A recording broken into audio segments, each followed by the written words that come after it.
Sa footage, halatang nagulat at medyo aligaga pa si Abagon habang dinadampot ng mga ahente.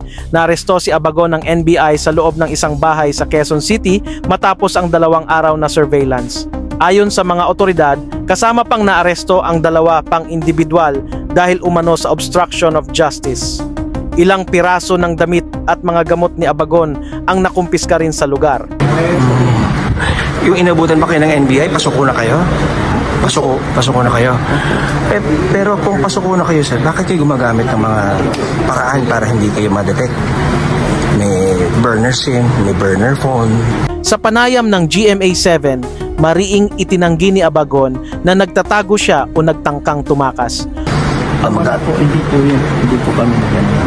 Ha? Hindi po yung pagpaparamdam. Po, patakas. Hindi ganon. Kasi sir, ayan na nga po yung damit ko. Didiretso na ako.